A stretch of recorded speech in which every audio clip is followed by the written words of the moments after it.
Okay. He's on. Very good. Let's go to a close look at equity theory, which starts on page 173 of the OB text. And I would have normally have done this in the first half. My voice was going and I wanted some water. And likely what we'll do is work with equity theory and work that into the film scene that we have just seen. I think that's about all I'm going to be able to handle. We'll pick up on behavior modification and integrate it into next Thursday because this is really causing me some trouble.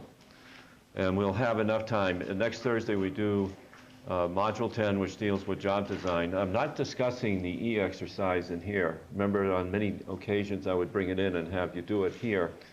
It takes a little bit longer because it's a set of scenarios. And you will have plenty of information from what we've done today to complete the E exercise. And it really is, it's one of the best.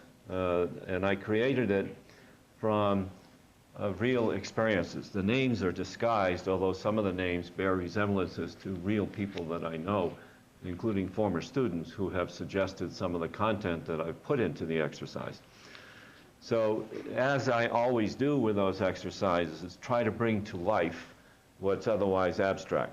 And this stuff is real, and it's solid, and it helps explain various aspects of human motivation. Now, equity theory, and the word equity is the formal name of it, but it deals with fairness in interactions that occur within an organization. And it specifically focuses on exchange relationships, and that means in the employment situation, we come to work in a system that we are employed by in exchange for what that system gives to us, such as pay and any fringe benefits and whatever it is that the system gives.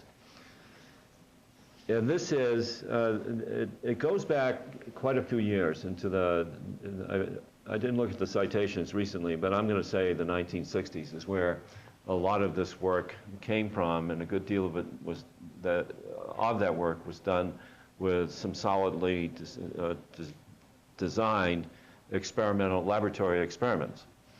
Now, the limitation with laboratory experiments, especially of the type that were done in those days, is the focus on a student population. So they would recruit college students like yourself in a psychology department and pay a small amount of money for them to participate in the research, in the experiment, and then put them through the various conditions.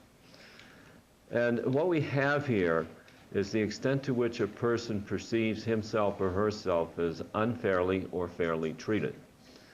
And notice in this item I say perception of equitable or inequitable exchange. That means perception of fair or unfair exchange. And I could say my next observation with you, I think with no trouble at all, that all of you have experienced both fairness and unfairness in either your college experiences or your work experiences, because it seems to be an inescapable part of organizational life. The exchange relationships are between an employer and an employee, and then I say members of a team, because one of the emphases we're getting in modern organizational behavior is moving toward the use of teams and groups, which we will examine in a couple of weeks, as a way in which to get work done.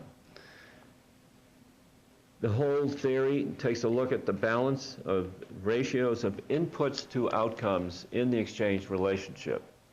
So we then need to define inputs and outcomes and take a look at how they go together. All of this is part of a larger concern about something called organizational justice. And you might see that, for example, in course, I want to say 308, I don't know whether I'm right about that. It's the ethics course. What's the course number? 308, okay.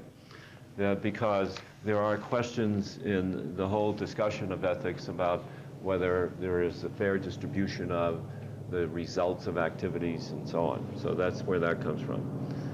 Then there is also something, now distributive justice deals with the distribution of outcomes for inputs. Procedural justice is a second type, and that deals with the decision-making process that makes the distribution. Then we come to our friends, inputs and outcomes. Inputs are behaviors and characteristics a person brings to the exchange relationship. That's what you bring to your employment situation, what you bring to your courses, UNM, and then the outcomes, and you define, by the way, as it says here, what is relevant or important, and that's the rub. for the manager, because you define what is important, and the manager may have a different perception of what is important. And I think in the scenarios that I did for you, in the E exercise, I have some examples of that. So watch, I'll give you some strong hints. There's 4 scenarios. They live this chapter, and they're living examples of this chapter. And I received about 20 from all 3 courses up through about 10:45 a.m.